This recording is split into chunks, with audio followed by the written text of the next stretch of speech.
Hi guys, alis pala kami ngayon. Magsiswimming kami, sasama kami ng pinsan ko. Kala namin hindi matuloy, tapos biglang nag-message na alis na daw kami maya-maya lang. So, nagre-ready na rin kami.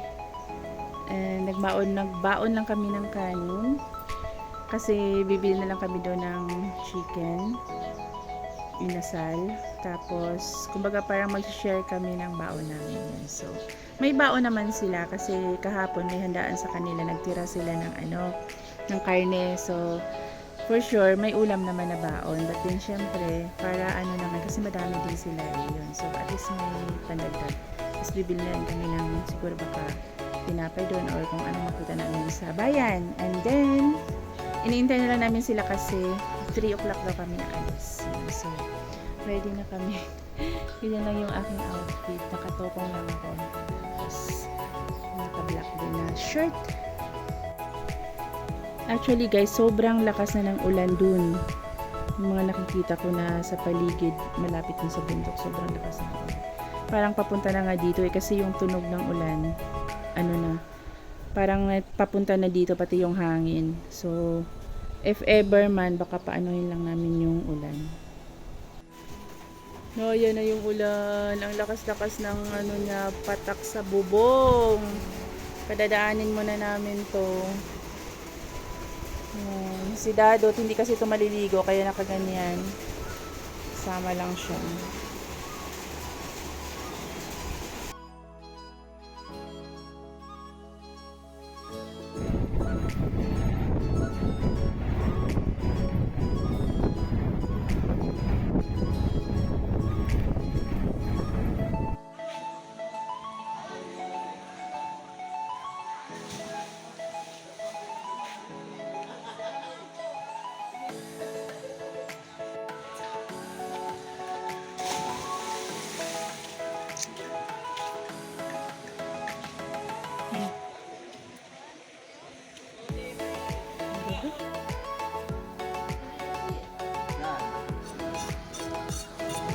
Karpa. Magkano po kilo niyan? Mura lang to, sir.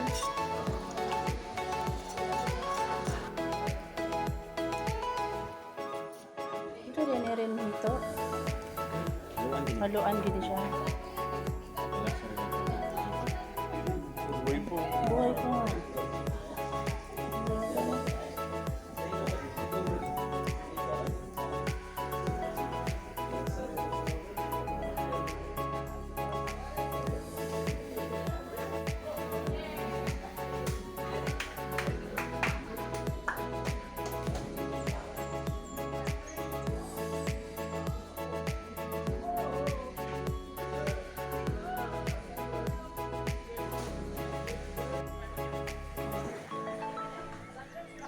Ka dito ba?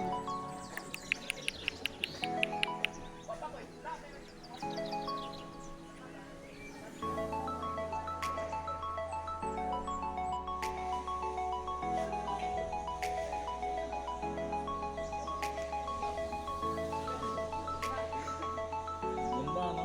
Ganda ng mga koy, no? Nalaki. Ito, ang dami.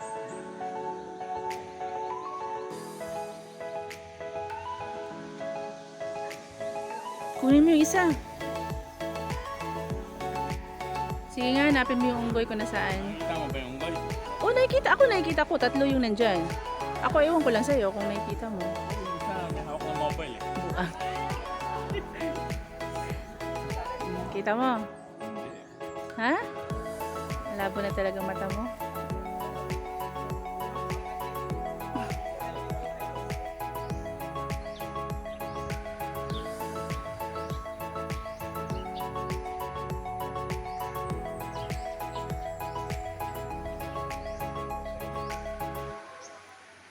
B as in bet.